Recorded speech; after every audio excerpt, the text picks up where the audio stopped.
जय हिंद साथियों, नमस्कार। स्वागत है मित्र आप सभी का आपके अपने चैनल पर। आप लोग फटाफट क्लास में आ जाएं। क्लास स्टार्ट हो चुकी है, जो कि यूपी पुलिस री एग्जाम के लिए बेहतरीन प्रैक्टिस सेट चलाया जा रहा है, जिसमें हम लोग जीके और हिंदी को अच्छे ढंग से कंप्लीट करते हैं। तो सभी मित्र क्लास में आ जाएंगे और एक बार मिलकर क्लास को शेयर कर देंगे, ताकि और भी फ्रेंड्स हमारे साथ जुड़ सकें, उन्हें भी इस क्लास का लाभ मिल सके। तो चलिए आज की इस बेहतरीन प्रैक्टिस सेट की शुरुआत करते हैं और पहला क्वेश्चन जो आपके सामने रखते हैं। मित्र पहला क्वेश्चन जो है ये सामान्य हिंदी से रिलेटेड फर्स्ट है। क्या पूछ रहा है? तुम्हारे मुंह में घी शक्कर, इसका सही अर्थ बताना है। तुम्हारे मुंह में घी शक्कर, इसका उचित अर्थ आपको बताना है। ऑप्शन आपके सामने दे दिया गया है, सोच समझकर सभी मित्र जल्दी जल्दी आंसर देने की कोशिश करेंगे। याद रखना इसका जो राइट आंसर हो जाएगा, जो भी भाई बहन हमारे बता रहे हैं, ए ऑप्शन बिल्कुल सही बता रहे हो। ईश्वर करे तुम्हारा कथन सत्य हो। ऑप्शन नंबर ये वाले हमारे सभी मित्र बिल्कुल सही हो जाएंगे। क्वेश्चन 2 आपके सामने आ चुका है। निम्नलिखित शब्दों में से एक वचन है। 4 शब्द आपके सामने लिखा गया है, इनमें पूछ रहा है कौन सा शब्द है जो एक वचन में है। तो याद रखना यहाँ तेल शब्द जो है मित्र ये एक वचन में है, बाकी तीनों जो ये बहुवचन में लिखे गए हैं। तो राइट आंसर हो जाएगा ऑप्शन नंबर डी। तो जो भी भाई बहन डी बता रहे हैं बिल्कुल सही हो जाएगा। नेक्स्ट आपके सामने क्वेश्चन नंबर 3 है, इसका राइट आंसर बताना है। मनोरम का संधि विच्छेद। मनोरम का संधि विच्छेद बता दो। क्वेश्चन नंबर 3 याद रखना, अगर हम मनोरम का संधि विच्छेद करेंगे तो मनः प्लस रम हो जाएगा, जो कि ऑप्शन नंबर डी में दिया गया है। तो जो भी भाई बहन बता रहे हैं मनः प्लस रम बिल्कुल सही बता रहे हो। और इसमें कौन सी संधि हो जाएगी? तो याद रखना इसमें विसर्ग संधि होगी। ऑप्शन नंबर डी यहाँ बिल्कुल परफेक्ट हो जाएगा। अंत्यज शब्द का सही अर्थ आपको बताना है। ऑप्शन आपके सामने है। अंत्यज शब्द का सही अर्थ बताइए मित्र। क्वेश्चन नंबर 4 का राइट आंसर। तो याद रखना जिसका जन्म जो है ये निम्न वर्ग में हुआ हो, उन्हें हम अंत्यज कहते हैं। और कुलीन उन्हें कहते हैं जिसका जन्म जो है या जिसका जन्म जो है या कहा जाए उच्च जाति में या उच्च वर्ग में हुआ हो, उन्हें हम कुलीन कहते हैं। और जिसका जन्म जो है ये निम्न जाति में हुआ हो, उन्हें हम अंत्यज कहते हैं। तो राइट आंसर क्या हो जाएगा? सी यहाँ बिल्कुल परफेक्ट होगा। नेक्स्ट आपके सामने दूर से फेंक कर चलाया जाने वाला हथियार कहलाता है। दूर से फेंक कर चलाया जाने वाला हथियार जो है ये क्या कहलाता है? क्वेश्चन 5 याद रखना, जो दूर से फेंक कर चलाया जाता है उन्हें हम अस्त्र कहते हैं। ऑप्शन नंबर ये यहाँ बिल्कुल सही हो जाएगा। ऑप्शन नंबर ये वाले हमारे सभी मित्र बिल्कुल सही होंगे। नेक्स्ट आपके सामने क्वेश्चन नंबर 6 आपके सामने आ चुका है। कुटिल का विलोम बताना है। कुटिल का विलोम विरोधार्थी या विपरार्थक बताना है। फटाफट बता दो मित्र, क्वेश्चन नंबर 6 का राइट आंसर क्या होगा? तो जो भी भाई बहन हमारे बता रहे हैं बिल्कुल सही बता रहे हो। कुटिल का विलोम या विरुद्धार्थी या विपरार्थक जो है ये सरल होता है, जो कि ऑप्शन नंबर सी में दिया गया है। तो जो भी मित्र बता रहे हो ऑप्शन नंबर सी बिल्कुल परफेक्ट हो जाएगा। नेक्स्ट आपके सामने क्वेश्चन नंबर 7 आ चुका है। निम्नलिखित में घोड़ा का पर्यायवाची शब्द नहीं है। आपसे पूछ रहा है 4 शब्द आपके सामने लिखे गए हैं, इनमें पूछ रहा है घोड़ा का पर्यायवाची जो है ये कौन सा नहीं है।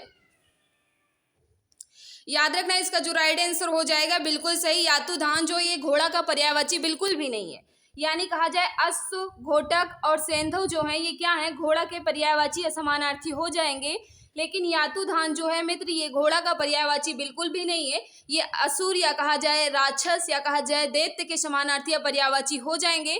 ये जो है ये घोड़ा का बिल्कुल भी नहीं है। तो यही इसका राइट आंसर हो जाएगा, क्योंकि आपसे पूछ रहा था कौन सा नहीं है। तो डी वाले हमारे सभी मित्र बिल्कुल सही हो जाएंगे। नेक्स्ट आपके सामने आ चुका है क्वेश्चन नंबर 8। सभी मित्र जल्दी जल्दी आंसर देने की कोशिश करेंगे। क्वेश्चन नंबर 8 आपसे क्या पूछ रहा है? मोहन से चला नहीं जाता वाक्य में कौन सा वाच्य है? मोहन से चला नहीं जाता इस वाक्य में कौन सा वाच्य है, यह आपसे पूछ रहा है। 8 का बता देंगे राइट आंसर क्या हो जाएगा।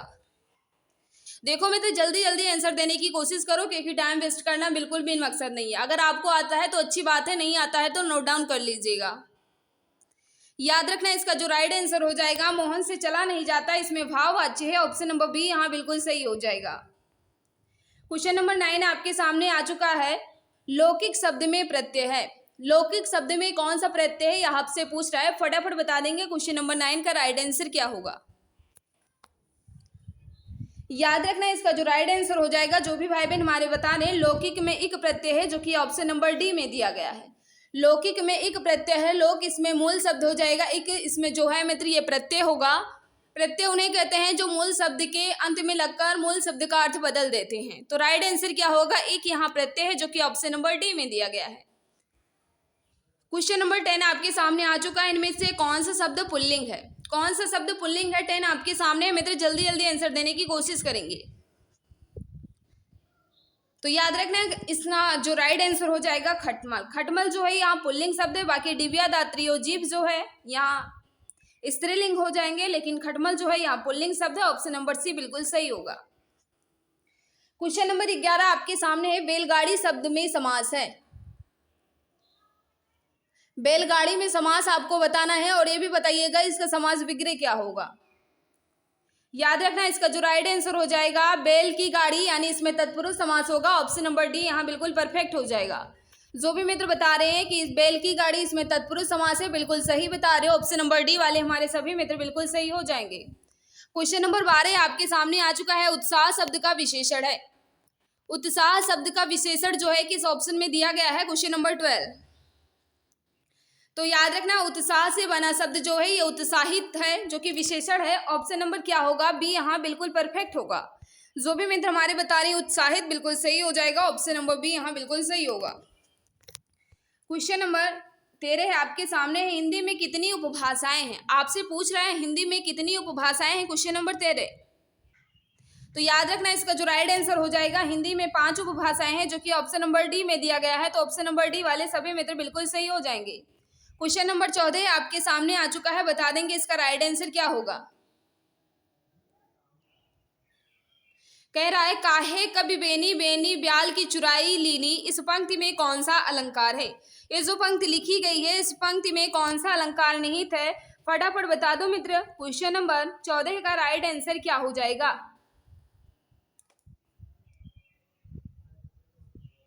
याद रखना इसका जो राइट आंसर हो जाएगा, जो भी भाई बहन बता रहे हैं कि यहाँ बेनी बेनी जो है ये 2 बार आया है और दोनों का अर्थ जो है ये अलग अलग है, तो यहाँ कौन सा अलंकार हो जाएगा? यमक अलंकार होगा। ऑप्शन नंबर ये यहाँ बिल्कुल सही हो जाएगा। क्वेश्चन नंबर 15 आपके सामने है, देश रक्षा के लिए प्रत्येक नागरिक को फिर खाली स्थान दिया गया है, रहना चाहिए। इसमें क्या फिल करें ताकि यह वाक्य जो है ये पूर्ण रूप ले ले? फटाफट बता देंगे। क्वेश्चन नंबर 15 का राइट आंसर क्या होगा? देश रक्षा के लिए प्रत्येक नागरिक को इसमें क्या फिल करें ताकि यह वाक्य जो है ये पूर्ण रूप ले ले? याद रखना इसका जो राइट आंसर हो जाएगा उद्दत। राइट आंसर क्या हो जाएगा? ऑप्शन नंबर बी यहाँ बिल्कुल सही होगा। जो भी भाई बहन हमारे बता रहे हैं ऑप्शन नंबर बी बिल्कुल सही हो जाएगा। नेक्स्ट आपके सामने आ चुका है गद्यांश। आप भी हमारे साथ गद्यांश पढ़िएगा और गद्यांश से रिलेटेड क्वेश्चन को हम जल्दी जल्दी कर लेते हैं।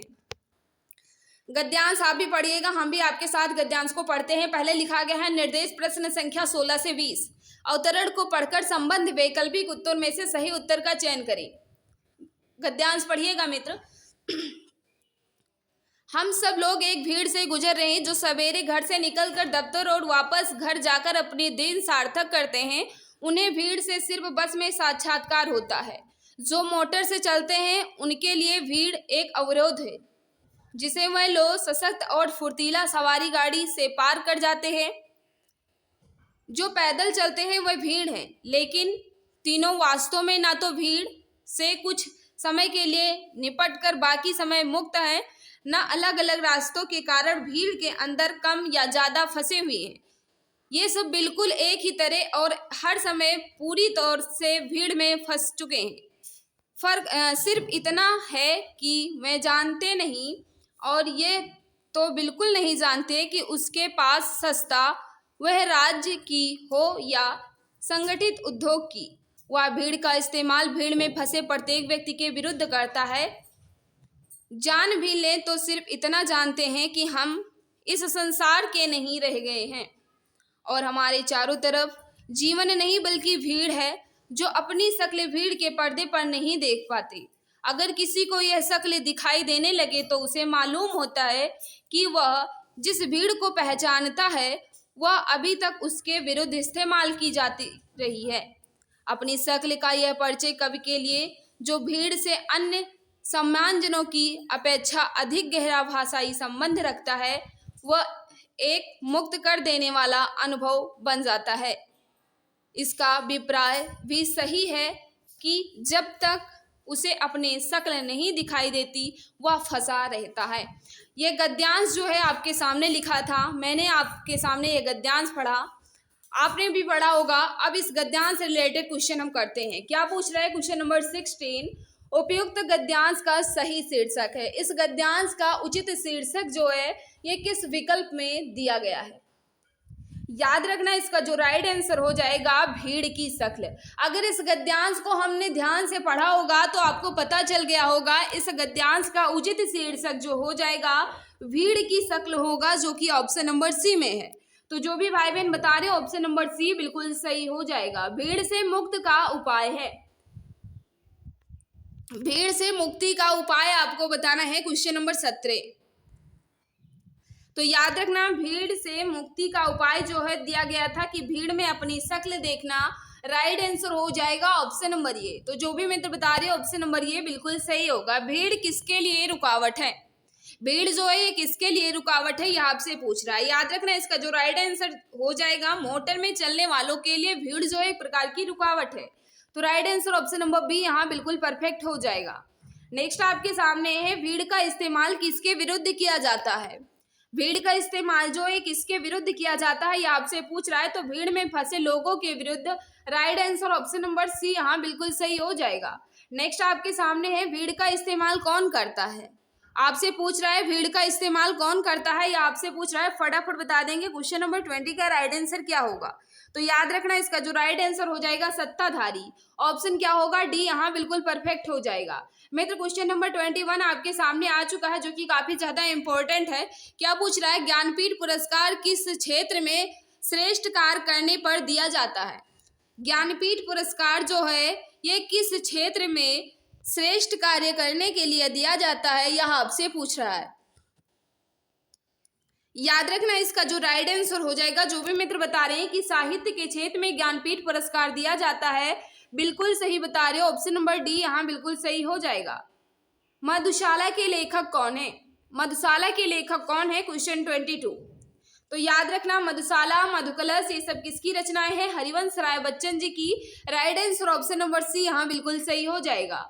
नेक्स्ट आपके सामने एक काव्य में सामान्यतः कितने गुण होते हैं?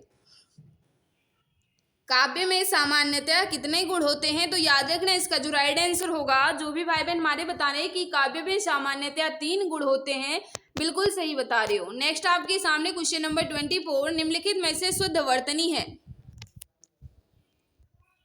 शुद्ध वर्तनी का चयन करना है। क्या पूछ रहा है? सांप्रदायिकता का शुद्ध वर्तनी जो है ये किस विकल्प में दिया गया है?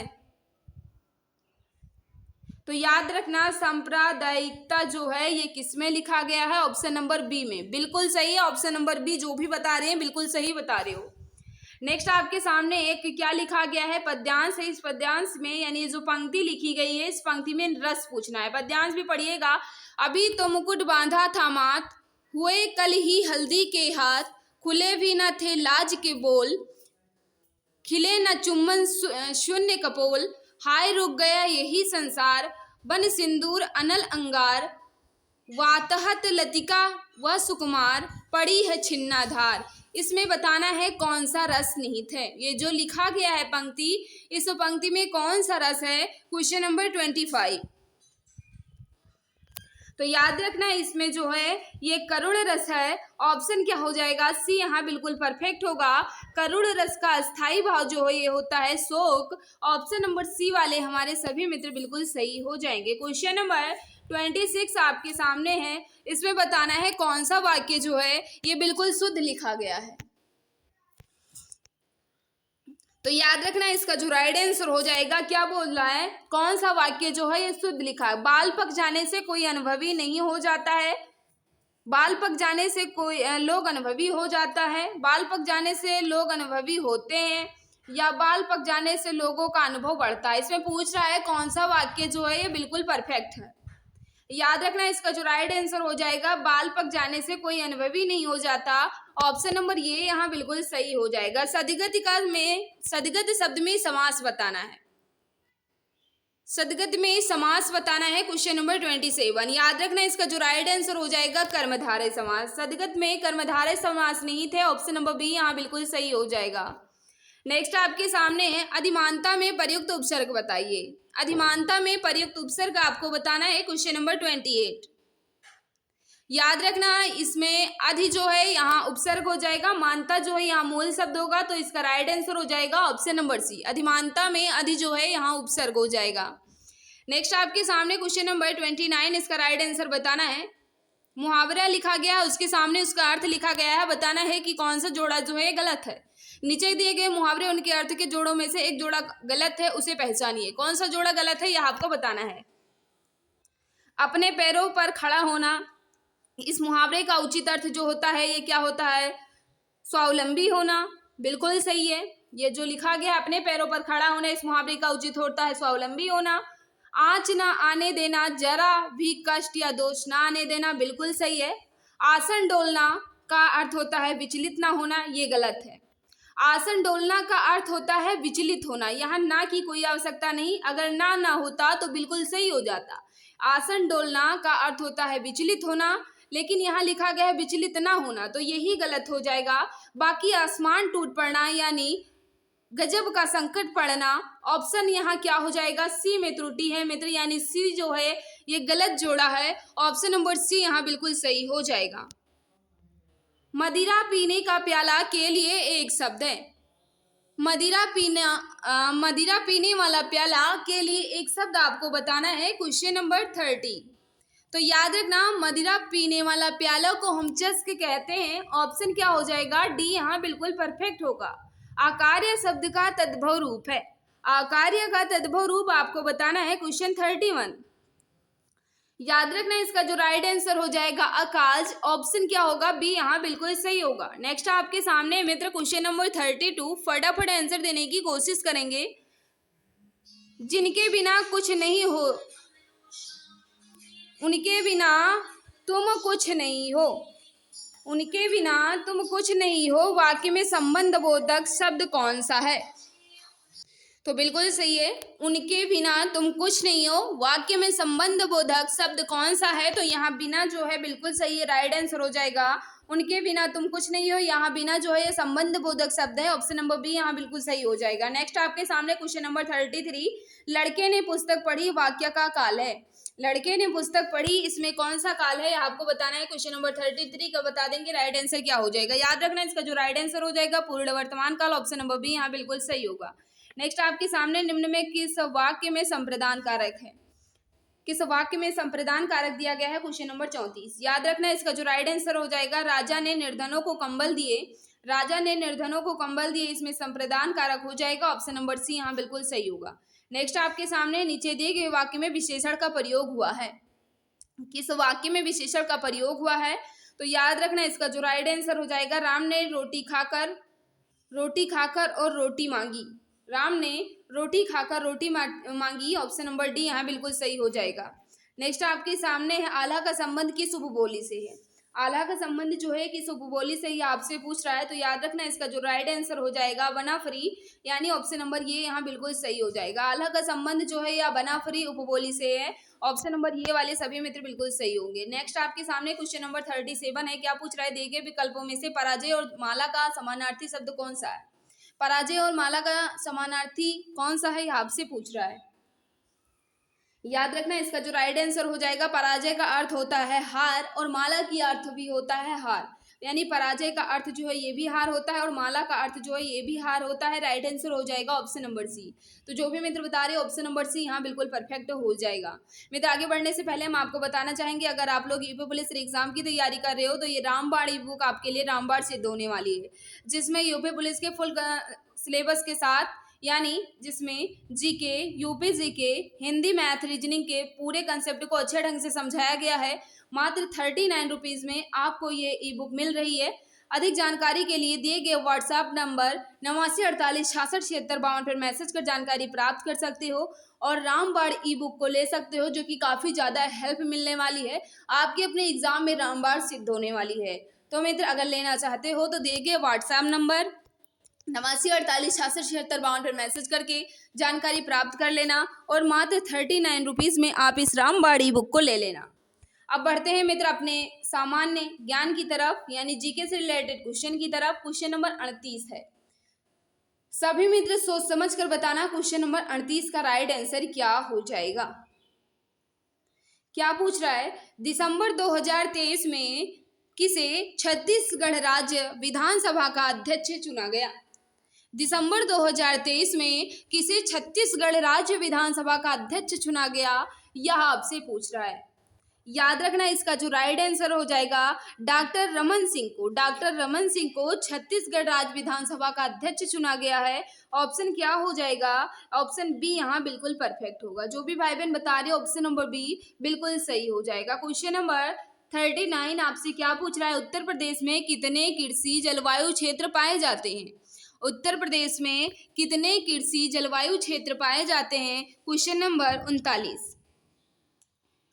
याद रखना इसका जो राइट आंसर हो जाएगा उत्तर प्रदेश में 9 कृषि जलवायु क्षेत्र पाए जाते हैं। ऑप्शन क्या होगा, सी यहाँ बिल्कुल परफेक्ट हो जाएगा। नेक्स्ट आपके सामने है यमुना नदी का उद्गम स्थान है, यानी यमुना नदी जो है ये कहाँ से निकलती है, फटाफट बता देंगे राइट आंसर क्या हो जाएगा।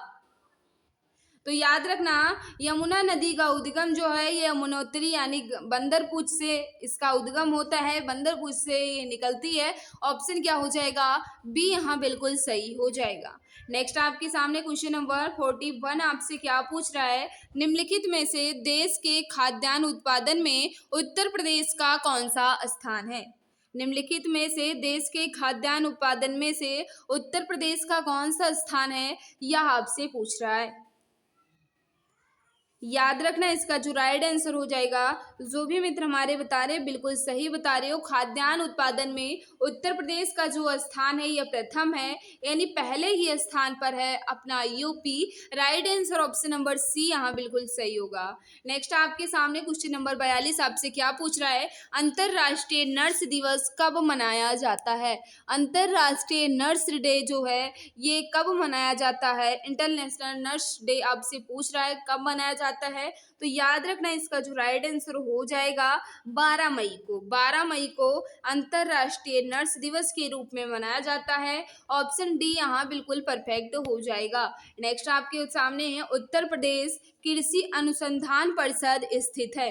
उत्तर प्रदेश कृषि अनुसंधान परिषद जो है ये कहाँ स्थित है, यह आपसे पूछ रहा है। याद रखना क्वेश्चन 43 का जो राइट आंसर हो जाएगा उत्तर प्रदेश कृषि अनुसंधान परिषद जो है ये लखनऊ में स्थित है। Right answer option number C यहाँ बिल्कुल सही हो जाएगा। नेक्स्ट आपके सामने है किसके शासनकाल के दौरान अजंता की गुफाएं निर्मित की गई। किसके शासनकाल के दौरान अजंता की गुफाएं जो है ये निर्मित की गई। याद रखना इसका जो राइट आंसर हो जाएगा वाकाटक। वाकाटक जो है वाकाटक के शासन के दौरान अजंता की गुफाएं जो है ये निर्मित की गई थी। राइट आंसर ऑप्शन नंबर ये यहाँ बिल्कुल सही हो जाएगा।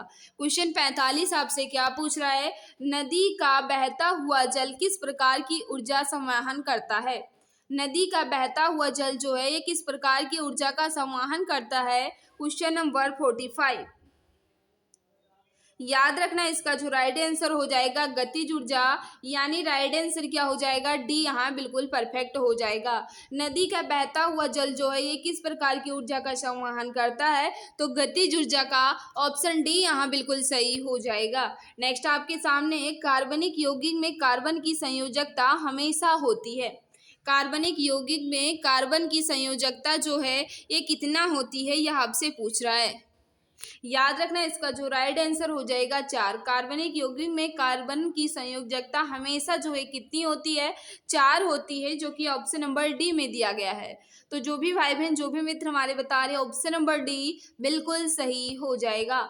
नेक्स्ट आपके सामने क्वेश्चन नंबर 47। दिसंबर 2023 में प्रधानमंत्री नरेंद्र मोदी ने विश्व के सबसे बड़े ध्यान केंद्र का उद्घाटन कहाँ किया। दिसंबर 2023 में नरेंद्र मोदी ने विश्व के सबसे बड़े ध्यान केंद्र का उद्घाटन जो है ये कहाँ किया, तो याद रखना वाराणसी में, जो कि राइट आंसर ऑप्शन नंबर ये में है। तो जो भी मित्र बता रहे हैं वाराणसी बिल्कुल सही हो जाएगा। नेक्स्ट आपके सामने उत्तर प्रदेश के किस जिले में देश के प्रथम पुलिस संग्रहालय की स्थापना की गई। उत्तर प्रदेश के किस जिले में देश के प्रथम पुलिस संग्रहालय की स्थापना की गई। क्वेश्चन 48 है। तो याद रखना उत्तर प्रदेश के गाजियाबाद में प्रथम पुलिस संग्रहालय की स्थापना की गई है। गाजियाबाद यहाँ राइट आंसर हो जाएगा। ऑप्शन नंबर बी यहाँ बिल्कुल परफेक्ट होगा। जो भी मित्र बता रहे हैं ऑप्शन नंबर बी बिल्कुल सही हो जाएगा। नेक्स्ट आपके सामने क्वेश्चन नंबर 49 क्या पूछ रहा है, निम्नलिखित में से कौन सा शब्द भारतीय संविधान की प्रस्तावना में उल्लेखित नहीं है। निम्नलिखित में से कौन सा शब्द जो है भारतीय संविधान की प्रस्तावना में उल्लेखित नहीं है, फटाफट बता देंगे। तो याद रखना भारतीय संविधान की प्रस्तावना में जो है ये समाजवादी, धर्मनिरपेक्ष, लोकतंत्रात्मक है, लेकिन संघीय जो है ये बिल्कुल भी नहीं है। तो राइट आंसर हो जाएगा, क्योंकि आपसे यहाँ पूछ रहा था कि भारतीय संविधान की प्रस्तावना में उल्लेखित नहीं है, तो यहाँ समाजवादी, धर्मनिरपेक्ष और लोकतंत्रात्मक जो है ये तीनों हैं, लेकिन संघीय जो है ये बिल्कुल भी नहीं है। तो यही इसका परफेक्ट आंसर हो जाएगा। ऑप्शन नंबर डी वाले हमारे सभी भाई बिल्कुल सही हैं। नेक्स्ट आपके सामने क्वेश्चन नंबर 50, इसका राइट आंसर बताना है। सोच समझ कर सभी मित्र जल्दी जल्दी बताएं। जौनपुर फिर खाली स्थान दिया गया है के द्वारा निर्मित अटाला मस्जिद अन्य मस्जिदों के निर्माण के लिए एक मिसाल बन गई है। जौनपुर में अब बताना है किसके द्वारा निर्मित अटाला मस्जिद जो है ये अन्य मस्जिदों के निर्माण के लिए एक मिसाल बन गई है। आपसे साफ साफ पूछ रहा है कि अटाला मस्जिद जो कि जौनपुर में स्थित है ये किसके द्वारा बनाई गई थी, यह आपको बताना है। याद रखना सभी मित्र काफ़ी ज़्यादा इम्पोर्टेंट क्वेश्चन है। इब्राहिम सरकी द्वारा बनाया गया था। राइट आंसर क्या हो जाएगा, बी यहाँ बिल्कुल परफेक्ट हो जाएगा। इब्राहिम सरकी द्वारा जौनपुर में स्थित अटाला मस्जिद का निर्माण कराया गया था। राइट आंसर हो जाएगा ऑप्शन नंबर बी। नेक्स्ट आपके सामने क्वेश्चन नंबर 51, फटाफट आंसर दे देंगे। क्वेश्चन नंबर 51 का राइट आंसर क्या होगा। सितंबर 2023 में स्वच्छ वायु सर्वेक्षण 2023 के पुरस्कार में कौन सा शहर प्रथम श्रेणी के अंतर्गत पहले स्थान पर है। सितंबर 2023 में स्वच्छ वायु सर्वेक्षण 2023 के पुरस्कार में कौन सा शहर प्रथम श्रेणी के अंतर्गत पहले स्थान पर है। तो याद रखना इसका जो राइट आंसर हो जाएगा इंदौर, मध्य प्रदेश का Indore. Right answer option number C यहाँ बिल्कुल सही होगा। नेक्स्ट आपके सामने हमारे पेट में स्थित पाचक रस मुख्य रूप से फिर खाली स्थान दिया गया है होता है। हमारे पेट में स्थित पाचक रस मुख्य रूप से फिर खाली स्थान दिया गया होता है।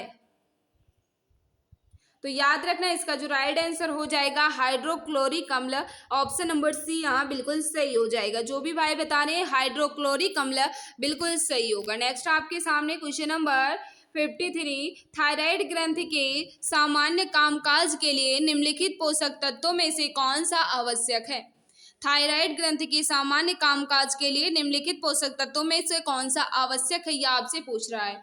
याद रखना इसका जो राइट आंसर हो जाएगा, जो भी मित्र बता रहे हैं बिल्कुल सही बता रहे हो, आयोडीन यहाँ बिल्कुल परफेक्ट राइट आंसर हो जाएगा। आयोडीन जो भी मित्र बता रहे हैं बिल्कुल सही होगा। क्वेश्चन नंबर 54 आपके सामने आ चुका है। जगन्नाथ मंदिर किस राज्य में है। जगन्नाथ मंदिर जो है किस राज्य में स्थित है, यह आपसे पूछ रहा है। याद रखना इसका जो राइट आंसर हो जाएगा जगन्नाथ मंदिर जो है ये उड़ीसा राज्य में स्थित है, जो कि ऑप्शन नंबर बी में है। तो जो भी मित्र बता रहे हैं ऑप्शन नंबर बी बिल्कुल परफेक्ट आंसर हो जाएगा। नेक्स्ट आपके सामने आ चुका है क्वेश्चन नंबर 55, सभी मित्र सोच समझकर बताना। निम्नलिखित में से किस सुल्तान ने साम्राज्य की सीमाओं की सुरक्षा हेतु एक विशेष सेना को नियुक्त किया। निम्नलिखित में से किस सुल्तान ने साम्राज्य की सेवा की सुरक्षा हेतु एक विशेष सेना को नियुक्त किया, यह आपसे पूछ रहा है। तो 55 का जो राइट आंसर हो जाएगा अलाउद्दीन खिलजी। राइट आंसर हो जाएगा option number D. Alauddin Khilji ने साम्राज्य की सेवा की सुरक्षा के लिए एक विशेष सेना को नियुक्त किया था। Right answer option number D बिल्कुल सही हो जाएगा। नेक्स्ट आपके सामने क्वेश्चन नंबर 56 आपसे क्या पूछ रहा है। वर्ष 2023 का शांति नोबेल पुरस्कार किसे प्रदान करने की घोषणा की गई, यानी किसे दिया गया। आप बताइएगा कि 2023 में शांति का नोबेल पुरस्कार जो है ये किसे दिया गया है। तो याद रखना शांति का नोबेल पुरस्कार जो है ये नरगिस मोहम्मदी को दिया गया।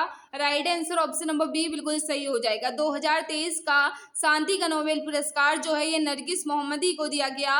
ऑप्शन नंबर बी यहाँ बिल्कुल सही हो जाएगा। नेक्स्ट आपके सामने अर्थशास्त्र में प्रथम नोबेल पुरस्कार किसे दिया गया। अर्थशास्त्र में प्रथम नोबेल पुरस्कार जो है किसे दिया गया था, यह आपसे पूछ रहा है। तो याद रखना इसका जो राइट आंसर हो जाएगा जॉन टिनबर्गेन और रेगनर को, किसको, जॉन टिनबर्गेनर और रेगनर को दिया गया अर्थशास्त्र में प्रथम नोबेल पुरस्कार। अगर आपसे पूछेगा प्रथम भारतीय को, भारतीय पूछेगा तब याद रखना अमर्त्य सेन को दिया गया।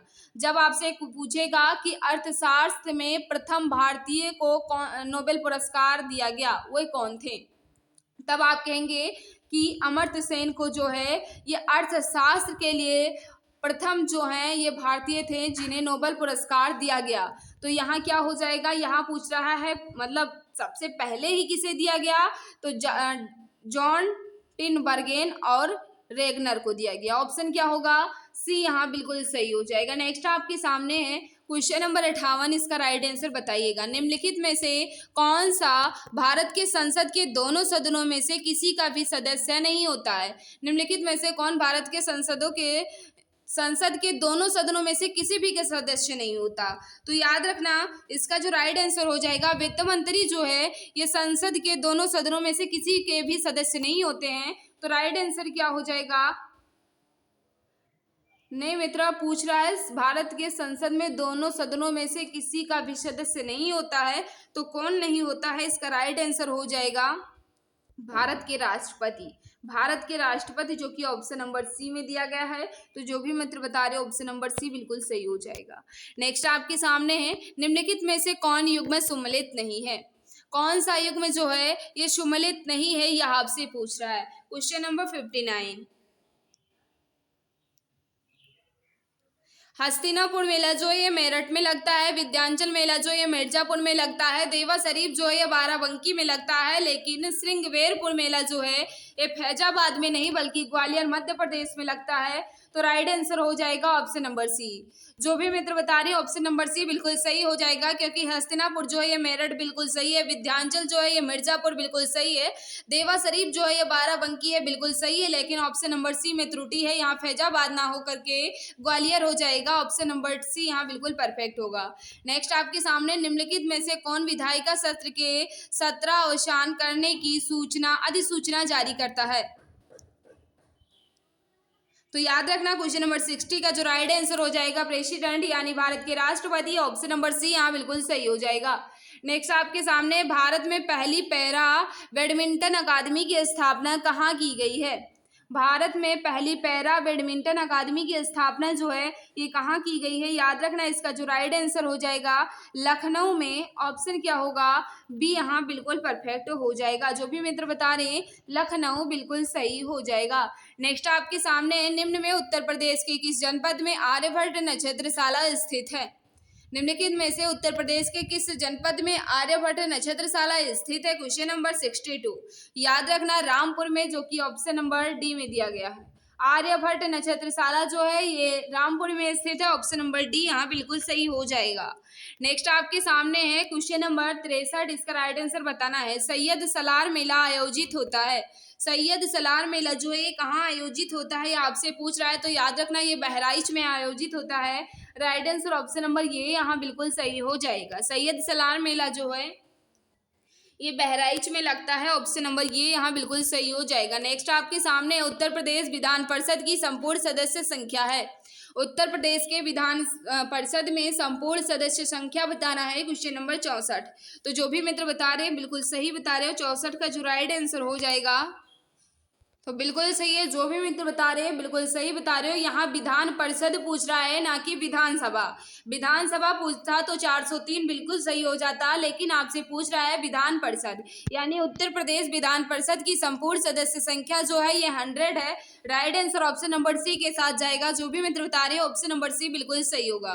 नेक्स्ट आपके सामने है किसी देश की आर्थिक विकास किस पर निर्भर है। किसी देश का आर्थिक विकास जो है किस पर निर्भर होता है, तो यानी प्राकृतिक संसाधन पर भी, पूंजी निर्माण पर भी, बाजार का आकार पर भी, यानी उपयुक्त में सभी। Right answer option number D यहाँ बिल्कुल सही हो जाएगा। नेक्स्ट आपके सामने क्वेश्चन नंबर 66, फटाफट बता देंगे राइट आंसर क्या हो जाएगा। किस रोग से रक्षा करने के लिए शिशुओं को डीपीटी का टीका लगाया जाता है। किस रोग की रक्षा के लिए छोटे बच्चे यानी नवजात शिशु को डीपीटी का टीका लगाया जाता है। तो याद रखना इसका जो राइट आंसर हो जाएगा रोहड़ी, कुकर खांसी और टिटनस से ऑप्शन नंबर डी यहाँ बिल्कुल परफेक्ट हो जाएगा। नेक्स्ट आपके सामने है चमेरा हाइड्रो इलेक्ट्रिक प्रोजेक्ट किस राज्य में स्थित है? चमेरा हाइड्रो इलेक्ट्रिक प्रोजेक्ट जो है किस राज्य में स्थित है, ये आपसे पूछ रहा है। तो याद रखना इसका जो राइट आंसर हो जाएगा हिमाचल प्रदेश। ऑप्शन क्या होगा? बी यहाँ बिल्कुल परफेक्ट हो जाएगा। मित्र नेक्स्ट क्वेश्चन आपके सामने आ चुका है। 2011 की जनगणना के अनुसार उत्तर प्रदेश की जनसंख्या भारत की जनसंख्या की कितनी प्रतिशत थी? यानी 2011 की जनगणना के अनुसार उत्तर प्रदेश की जनसंख्या जो है भारत की जनसंख्या का कितना प्रतिशत था, यह आपसे पूछ रहा है। याद रखना इसका जो राइट आंसर हो जाएगा 16.50। राइट आंसर हो जाएगा ऑप्शन नंबर ए। जो भी भाई बहन बता रहे हैं ऑप्शन नंबर ए बिल्कुल सही हो जाएगा। क्वेश्चन नंबर 69 क्या पूछ रहा है? दिसंबर 2023 में उत्तर प्रदेश सरकार ने राज्य में कितने साइबर अपराध पुलिस स्टेशन खोलने की मंजूरी दी है? दिसंबर 2023 में उत्तर प्रदेश सरकार ने राज्य में कितने साइबर अपराध पुलिस स्टेशन खोलने की मंजूरी दी है? तो याद रखना इसका जो राइट आंसर हो जाएगा, जो भी मित्र हमारे बता रहे हैं 57 बिल्कुल सही बता रहे हो। 57 साइबर पुलिस स्टेशन खोलने का मंजूरी दिया है उत्तर प्रदेश सरकार ने। राइट आंसर हो जाएगा ऑप्शन नंबर सी। नेक्स्ट आपके सामने भारत का क्षेत्रफल पाकिस्तान से लगभग कितना गुना बड़ा है? भारत के क्षेत्रफल जो है ये पाकिस्तान से लगभग कितना गुना बड़ा हुआ है, यह आपसे बताना है। याद रखना इसका जो राइट आंसर हो जाएगा भारत का क्षेत्रफल जो है ये पाकिस्तान के क्षेत्रफल से लगभग 4 गुना बड़ा है। ऑप्शन क्या हो जाएगा? बी यहाँ बिल्कुल परफेक्ट हो जाएगा। क्वेश्चन नंबर 71 आपसे क्या पूछ रहा है? वेदों की ओर लौटो का नारा किसने दिया था? वेदों की ओर लौटो का नारा जो है ये किसने दिया था, आपसे पूछ रहा है 71। याद रखना इसका जो राइट आंसर हो जाएगा दयानंद सरस्वती। वेदों की ओर लौटो का नारा जो है ये दयानंद सरस्वती द्वारा दिया गया था। ऑप्शन नंबर बी यहाँ बिल्कुल सही हो जाएगा। नेक्स्ट क्वेश्चन आपके सामने, निम्नलिखित में से किस जनजाति द्वारा दीपावली को शोक पर्व के रूप में मनाया जाता है? निम्नलिखित में से किस जनजाति द्वारा दीपावली को जो है ये शोक के रूप में मनाया जाता है? याद रखना थारू जनजाति जो है मित्र ये दीपावली को शोक रूप में मनाती है, यानी शोक पर्व के रूप में मनाती है थारू जनजाति। राइट आंसर हो जाएगी ऑप्शन नंबर बी। जो भी भाई बता रहे हैं ऑप्शन नंबर बी, यानी थारू जनजाति जो है ये दीपावली को शोक पर्व के रूप में मनाता है, बिल्कुल सही बता रहे हो। नेक्स्ट आपके सामने, निम्नलिखित में से कौन सी पुस्तक जो है ये ज्योतिबा फूले द्वारा लिखी गई थी? निम्नलिखित में से कौन सी पुस्तक जो है ये ज्योतिबा फूले द्वारा लिखी गई थी, ये आपसे पूछ रहा है। याद रखना इसका जो राइट आंसर हो जाएगा गुलामगिरी। गुलामगिरी पुस्तक जो है ये ज्योतिबा फूले द्वारा लिखी गई थी। राइट आंसर ऑप्शन नंबर ये यहाँ बिल्कुल सही हो जाएगा। तो जो भी मित्र बता रहे हैं ऑप्शन नंबर ये बिल्कुल परफेक्ट होगा। नेक्स्ट आपके सामने, गांधी इरविन समझौते पर हस्ताक्षर कब हुए थे? गांधी इरविन समझौते पर हस्ताक्षर जो है ये कब हुआ था, यह आपसे पूछ रहा है। याद रखना इसका जो राइट आंसर हो जाएगा, जो भी भाई बहन बता रहे हैं 5 मार्च 1931 को गांधी इरविन समझौता हुआ था, बिल्कुल सही बता रहे हो। Right answer option number D यहाँ बिल्कुल परफेक्ट हो जाएगा। 5 मार्च 1931 को गांधी इरविन समझौता हुआ था। गांधी जी ने कौन से गोलमेज सम्मेलन में भाग लिया था? तो याद रखना गांधी जी ने द्वितीय गोल सम्मेलन में भाग लिया था और भीमराव अंबेडकर जी ने जो है ये तीनों गोलमेज सम्मेलन में भाग लिए थे। तो यहाँ राइट आंसर हो जाएगा ऑप्शन नंबर डी, यहाँ बिल्कुल परफेक्ट होगा। क्वेश्चन नंबर लास्ट आपके सामने आ चुका है, क्वेश्चन नंबर 75। गरीबी को मापने के लिए उपयोग की जाने वाली सामान्य विधि जो आय के उपभोग के स्तर पर आधारित होती है। गरीबी को मापने के लिए उपयोग की जाने वाली सामान्य विधि जो आय और उपभोग के स्तर पर आधारित होती है, क्या कहलाती है? यह आपसे पूछ रहा है क्वेश्चन नंबर 75। याद रखना इसका जो राइट आंसर हो जाएगा गरीबी रेखा। ऑप्शन नंबर क्या हो जाएगा? सी यहाँ बिल्कुल परफेक्ट होगा। जो भी भाई बहन हमारे बता रहे ऑप्शन नंबर सी बिल्कुल सही हो जाएगा। तो मित्र मैंने इस मॉडल पेपर का लगभग 50% जो है अच्छे ढंग से कंप्लीट कर लिया है, जिसमें मैंने हिंदी और जीके को अच्छे ढंग से कंप्लीट किया है। इस 75 क्वेश्चन में आपका स्कोर कितना रहा कमेंट बॉक्स में जरूर बताना। किसी क्वेश्चन में डाउट है तो आप बेझिझक कमेंट करके पूछ सकते हैं, मैं जवाब देने की पूरी कोशिश करती हूँ। बल्कि आपका जो है यहाँ बच जाता है मैथ के क्वेश्चन और जीके के क्वेश्चन। इसके पीडीएफ जो है हमारे टेलीग्राम चैनल एग्जाम गुरुजी बाय अरविंद सर पर मिल जाएगी। वहाँ आप इसकी PDF प्राप्त कर पुनः रिवाइज कर लेना। बाकी मैथ और रीजनिंग के क्वेश्चन को अच्छे ढंग से सॉल्व कर लेना। अगर कोई क्वेश्चन सॉल्व नहीं होता है तो स्क्रीनशॉट लेकर ग्रुप में भेज देना, सर के द्वारा सॉल्व कराया जाएगा। तो मित्र किसी क्वेश्चन में डाउट है तो आप बेझिझक कमेंट कर पूछ सकते हैं, मैं जवाब देने की पूरी कोशिश करूंगी। क्लास कैसी भी लगी हो प्लीज अपना फीडबैक कमेंट में जरूर दिया करो। और जो भी प्यारे भाई बहन, जो भी मित्र हमारे साथ नए हैं, वे चैनल को सब्सक्राइब कर बेल आइकन को प्रेस कर लें ताकि क्लास की नोटिफिकेशन टाइम टू टाइम मिलती रहे। तो मित्र आज की इस क्लास में बस इतना ही। सभी को बाय बाय, सभी को नमस्कार, जय हिंद, जय भारत, वंदे मातरम।